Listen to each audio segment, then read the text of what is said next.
Ikaw na muna. Ako, primarily, syempre mahilig ako sa gulay. Family ko may gulay. So, puro gulay ako. May ampalaya, may sitaw, maraming kamatis, sibuyas, pipino, patola, isda. Laki ng isda, pampano to At syempre, labanos, nakakulay ni Connie. At talong and kamote. Ang dami. Busog ng pamilya. 300 pesos yan, Mare. Yes, 300 pesos yan. And it's all organic. Oy, may tableya pa ako. May tableya ka pa, which is 25 pesos each, no? Yes. Okay to for the next 3 days for my family. Ikaw, ano binili mo? Okay, so pakita naman natin kahit live na. Pakita na natin yan. Kahit live na. Yan yung binibili namin kanina. Nakikita natin on the right side of the table, medyo madami. Wow, gulay. Panalo yan talaga. Healthy living, organic, nice.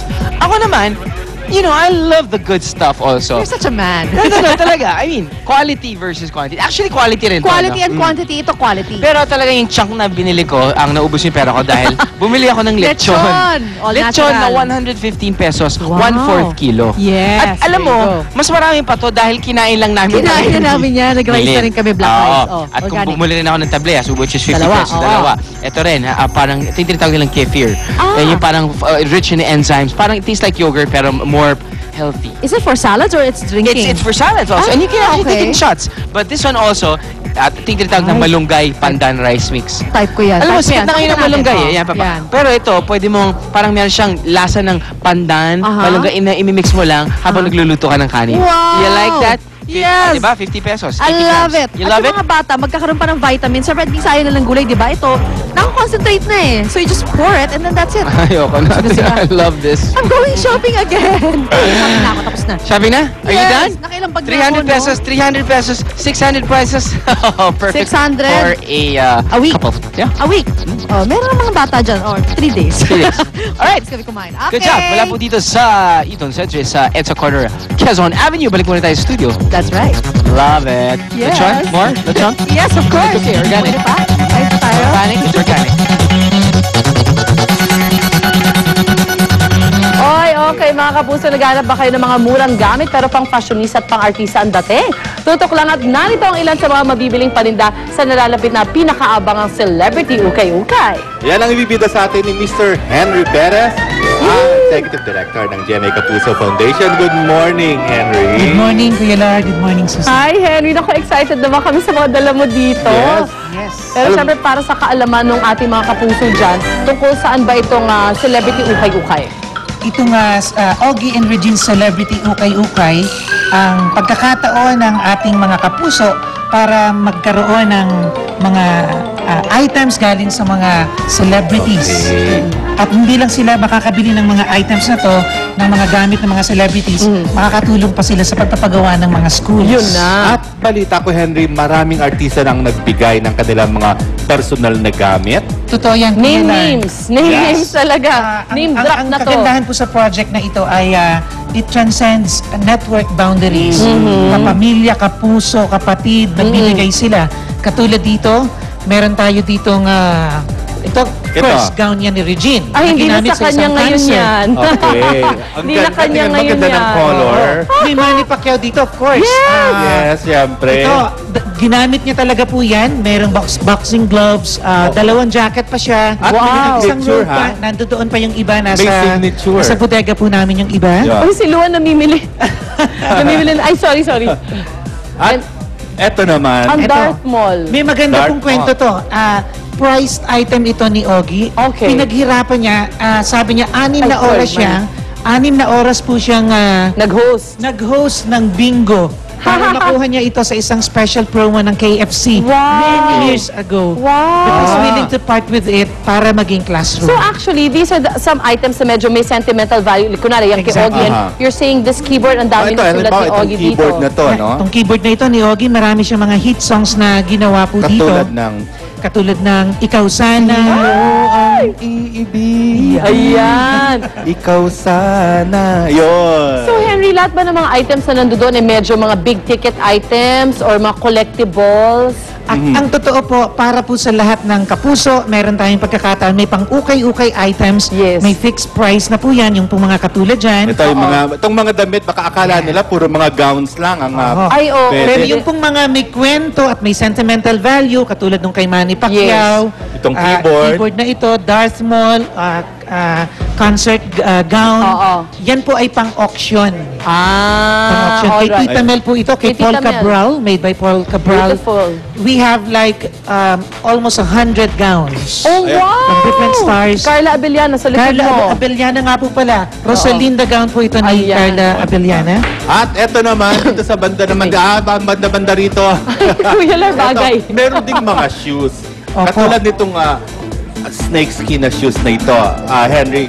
I understand ito galing kay sa ating Sharon megastar. Galing po kay Sharon Cuneta yan. At para sa mga lalaki, mahilig mag-basketball, eto naman ang shoes Wow. galing kay Chris Chu na may signature. Pinapanalo po pa. na yan. Oh, you kidding? Ayan. Ha? At rubber shoes galing pa rin kay Ogie. Kuya Lar, may ternong jersey nga pala. Ayun, Kung gusto niyo kay Chris mag-basketball Chu, ng all the way. Yung basketball shoes ni Chris, ayan ang katerno na jersey. Ayan. Diba? Perfect. O, team ka na ng GMA Pinoy Oo. TV. Naku, thank you so much, Henry. Kailan ulit yung ating celebrity ukay-ukay? Ito pong Ogie and Regine Celebrity Ukay-Ukay ay gaganapin sa April 15 to 17 sa Heatwave Summer Bazaar sa World Trade Center. Kaya sana po samantalahin natin ang pagkakataong ito.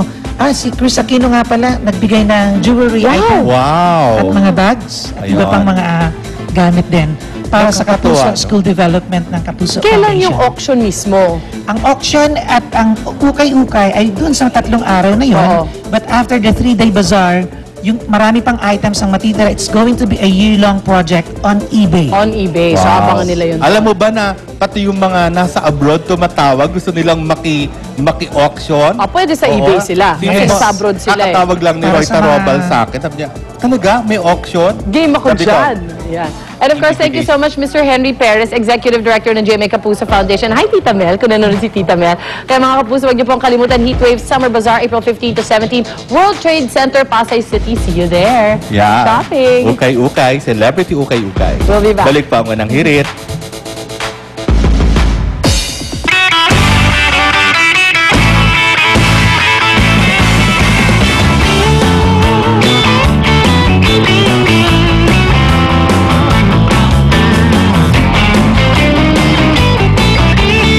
Ay, nako mga kapuso. Nako, napakarami ho sa atin nahilig sa mga pets. Ano, lalong-lalo na yung mga ginagawa ho ngayon, yung crossbreeding. Ayan. Pero bago ho natin pag-usapan ng tungkol sa crossbreeding, ay panoorin muna yung mga pinagmulan nito.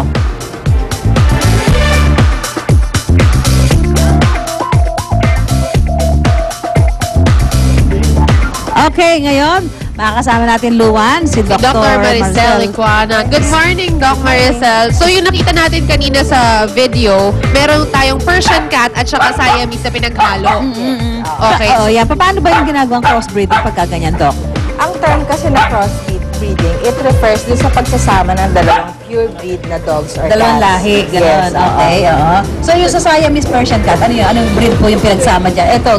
Ayan. Ayan. Ito, pinagsama siya ng Siamese cat saka Persian cat. So, sa nakikita natin, na-retain niya yung katawan ng Siamese cat. Pero- But yung color and yung eyes niya, yung characteristics ng eyes and yung color pattern is more of the Persian cat. Oh, yes, para siya naka-contact lens, ha? Yes. Talaga namang... So, yun yun, dalawang breed ng cat na Yes. pinagsama. So, ito ang produkto. So, ano yung kaibahan nila dun sa original na pinanggalingan nila at saka dun sa, sa So, na-crossbreed na? na-crossbreed na. oo. Dito sa na-crossbreed na, hindi na masyado lumabas yung pagka-long hair ng Persian cat. So, ang na-retain lang talaga is yung pagiging short hair ng Siamese cat, tapos yung color lang nung Persian. But, halos ganyan din kasi ang katawan ng Halos Siamese pareho cat. pa rin. Oo, Pag yung Japanese, body Jap structure. Shih dog, Ito ayan. na tayo Ano sa ba yun? mga aso. Aso. Nasaan ba yung Jap Shih Jap natin Shih dyan? dog, ayan. Shih Ayan. Tzu at Japanese Spitz. Ang resulta, Jap Shits. Jap Shits. Okay na. Ayan, Asan? Doc, Pakita oo. natin yung Jap Shits natin dito. Ano mas maganda Ito. pagka ganyan? Yung, Ayan. yung no crossbreed? Mas maganda ba kaysa daw sa original? Usually, mas cute lang ng kaunti, pero mas prefer pa rin natin yung puro sana. Para at least alam natin talaga kung ano yung kalalabasan. Kasi pag halimbawa nag-cross na tayo, yung tendency na hindi na natin madedetermine kung ano yung magiging outcome ng itsura at saka ng behavior. Pero Doc, lahat po ba ng klase ng aso pwede nating i-crossbreed or ng pusa? Yes, Hindi actually, rin. maaari naman. Pwede? Okay, ano pa ba yung pag Ito, ibang Lhasa. Lhasa Shih Dog. Sa si Lhasa. Lhasa Shih- Shih Lhasa Dog. Apso. Ito, Shih ayan, Tzu. para si Okay. Ayan, lasa apso at saka Shih Tzu. At Shih Tzu. Parang mas lumalabas yung pagka-Shih Tzu niya eh. No? Medyo humaba lang yung hair ng Mas konti. gumaganda ba pag crossbreed? Yung gano'n, pareho maganda yung crossbreed eh. Mas maganda ba yung outcome? Yung iba, mas gumaganda yung outcome nila. How about, Doc, yung mga characteristics ng aso? Like, kunwari, medyo iba yung characteristics ng Lhasa Apso sa Shih Tzu, di ba? Sa behavior. Nagkakaroon ba yun? Nagkakasama din ba yun? Or hindi masyado? Usually, nagkakaroon na siya ng pagsasama eh. Katulad yung lasa na Shih Tzu mix natin. Na-retain din niya yung pagiging long-haired and yung pagiging ganun pa rin, ha? cuddly and yung mabait ng dog. So, yung mga nare-retain talaga na Si characteristics. Labrador Retriever. Ito Ayan, yan. Labrador Medyo malaki-laki. Retriever. Labrador Retriever. Golden Labrador Retriever. at saka Golden Retriever. Parang magandang lahi yan, ano? Yes. So pagka ganyan na, naging Labrador Retriever, mas matapang? Hindi naman. Playful pa rin. Playful pa rin siya. Tapos mas, rin siya, loyal din siya na pet. Aha. Magulo pa rin siya. Magulo Hindi pa naman rin. tinapon yung Makulit pa rin pagkain siya. niya. Pero halos pareho lang yung itsura niya kasi konti lang yung pagkakaiba. Medyo humaba lang yung similar. konti. Di ba, Doc, kanina sinabi mo rin na uso ngayon yung sa ibang bansa na kinocrossbreed yung Eagle and Beagle at pug. saka They pug. call it puggle. they call it puggle. So nauuso talaga mga pagka-crossbreed. Anyway, maraming salamat po, Doc. Thank you, Doc. Magwanan, mamaya pa magbabalik kami sa Unang Hirit.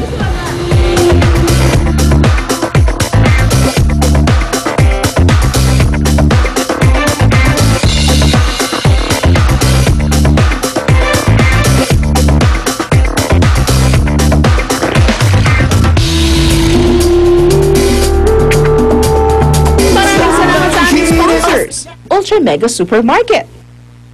Unang hirit,